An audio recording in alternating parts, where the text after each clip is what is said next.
اس دھرتی پر، اس 7 بر اعظم میں 6 بر اعظم میں مخلوق ہے، اس آسمان کے نیچے اس زمین کے اوپر کسی ماں کی کوکھ نے وہ مولوی نہیں جنا جو پیغمبر کی سلام کے دعا کے بعد نماز جنازہ کے سلام کے بعد والی دعا کے لفظ لکھ دے، ہے ہی کوئی نہیں۔ حضور نے مانگے ہوتے تو لفظ ہوتے۔ بسم اللہ الرحمن الرحیم، الصلاۃ والسلام علیکہ یا سیدی یا رسول اللہ وعلی آلکہ و اصحابکہ یا سیدی یا حبیب اللہ۔ سامعین و ناظرین، نماز جنازہ کے بعد دعا پر مشتمل میں نے مکمل اور تفصیلی کلپ ریکارڈ کروایا تھا اور آپ دوستوں نے اس کو ملاحظہ کیا تھا۔ تو جو منکرین حضرات ہیں ان کا بار بار یہی جناب والا مطالبہ کیا جا رہا ہے کہ ہمارے علامہ واحد قریشی صاحب نے کہا ہے کہ وہ لفظ دکھائیں جو نبی پاک صلی اللہ تعالی علیہ وآلہ وسلم نے نماز جنازہ کے بعد دعا میں مانگے ہیں۔ حالانکہ جو میرا 25 منٹ کا وہ کلپ تھا اس کے آخر میں نے 6 سے 7 منٹ اسی معاملہ پر بحث و مباحثہ کیا ہے، وہ حوالہ دیا ہے، لیکن پھر میں نے مناسب سمجھا کہ ان حضرات کا یہ مطالبہ الگ طور سے پورا کر دیا جائے۔ اب میں آپ کے سامنے یہ روایت پڑھ رہا ہوں۔ حضرت صاحب یہ کہہ رہے ہیں کہ 7 بر اعظموں میں وہ مولوی پیدا ہی نہیں ہوا جو یہ الفاظ دکھا سکے کہ جنازہ کے بعد نبی پاک نے جو دعا مانگی ہے اس کے الفاظ کیا ہیں۔ اب سب سے پہلے حدیث پاک سن لیں، اس کے بعد میں تھوڑی سی مختصر تفصیل آپ دوستوں کے سامنے رکھوں گا۔ اب یہ الاصابہ فی تمییز صحابہ ہے، اس کی جلد 2 ہے۔ سرکار دو عالم صلی اللہ تعالی علیہ وآلہ وسلم کے صحابی تھے حضرت طلحہ بن برہ رضی اللہ تعالی عنہ۔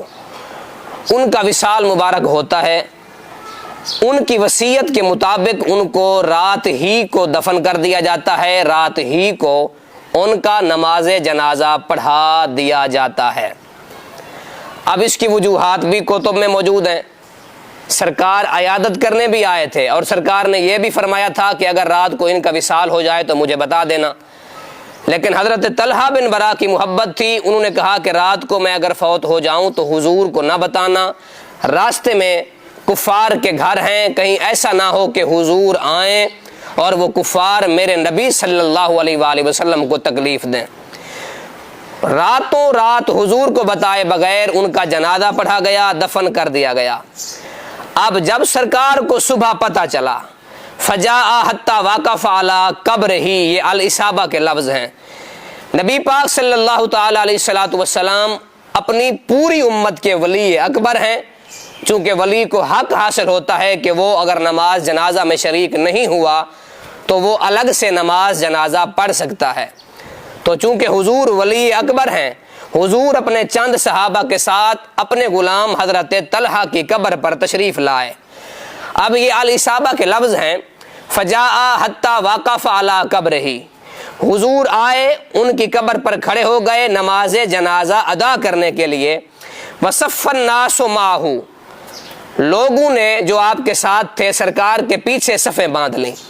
حضور نے نماز جنازہ پڑھایا، اور جب سرکار نے نماز جنازہ پڑھا دیا، ثم رفع یدیہ، نبی پاک صلی اللہ تعالی علیہ وآلہ وسلم نے اپنے ید اللہ والے دونوں ہاتھوں کو بلند کیا، وقالا، اور سرکار نے ہاتھ اٹھا کے دعا کی۔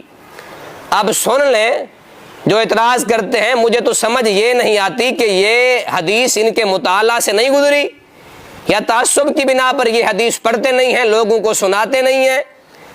اب جو لفظ حضور نے پڑھے جنازہ کے بعد دعا کے وہ الاصابہ میں موجود ہیں۔ حضور نے کہا اللہم لک طلحۃ وانت تضحک الیہ وہو یضحک الیک۔ حضرت مولوی قریشی صاحب اگر دوبارہ یہ لفظ نہیں سنے تو میں دوبارہ پڑھ دیتا ہوں۔ نبی نے ہاتھ اٹھا کر دعا مانگی، اللہم لک طلحۃ وانت تضحک الیہ وہو یضحک الیک۔ نبی نے ہاتھ اٹھا کر کہا کہ مالک، میرا بندہ، میرا غلام طلحہ تیری ملاقات کے لیے حاضر ہو گیا ہے، جب تو اس سے ملے تو تیری رحمت مسکرا کر میرے غلام کا استقبال کرے، وَهُوَ يَضْحَكُ إِلَيْكَ، جب وہ تیری بارگاہ میں حاضر ہو تو وہ مسکرا پڑے۔ اب اگر کوئی یہ کہے کہ اس سے نماز جنازہ کے بعد والی دعا ثابت نہیں ہوتی یا طرح طرح کی اگر ڈنڈی مارنے کی کوشش کی جائے، تو میں اس تصدیق کے لیے کہ یہ دعا جنازہ کے بعد کی ہے، انہی منکرین دعا کے آباء و اجداد میں سے کبار علماء میں سے ایک نام ہے حضرت علامہ مولانا سید محمد انور شاہ کشمیری صاحب۔ یہ 1915 سے لے کر 1927 تک ان کے مرکز دارالعلوم دیوبند کے استاد رہے ہیں۔ انہوں نے بخاری شریف کی ایک شرح لکھی جس کا نام ہے انوار الباری۔ اب انوار الباری شرح بخاری کی جلد 19ویں ہے۔ اسی حضرت طلحہ بن برا والی روایت کو نقل کیا، یہ آپ کے سامنے صفحہ نظر آ رہا ہوگا۔ اب اسی حدیث کو نقل کرنے کے بعد پھر لکھا کہ یہاں بھی نماز جنازہ کے بعد ہاتھ اٹھا کر دعا مانگنے کا ذکر ہے۔ تمہارے علماء کہہ رہے ہیں کہ اس حدیث کے بعد جو نبی نے ہاتھ اٹھا کر دعا کی ہے یہ جنازہ کے بعد والی دعا ہے۔ آگے لکھا کہ یہاں بھی نماز جنازہ کے بعد ہاتھ اٹھا کر دعا مانگنے کا ذکر ہے، جس کا ہمارے سلفی بھائی اور نجدی بھائی انکار کرتے ہیں اور اس کو بدعت کہتے ہیں۔ اور پھر آگے لکھتے ہیں بھلا جس امر کا ثبوت خود حضور اکرم صلی اللہ علیہ وآلہ وسلم سے ہوا ہے وہ بھی کبھی بدعت ہو سکتی ہے؟ یہ بے جا تشدد نہیں ہے تو اور کیا ہے؟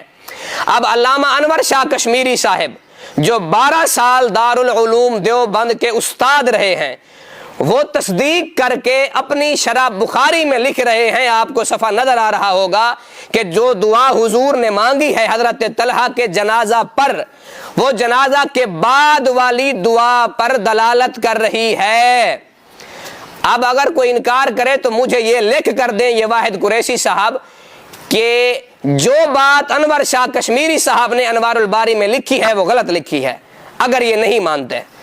اگر مانتے ہیں انور شاہ کشمیری صاحب کو اور اپنے دارالعلوم دیوبند کے صدر مدرس کو، تو آج سے عوام کو گمراہ کرنا بند کر دیں، جنازہ کے بعد دعا مانگنے والوں پر طعن و تشنیع ختم کر دیں، چھوڑ دیں۔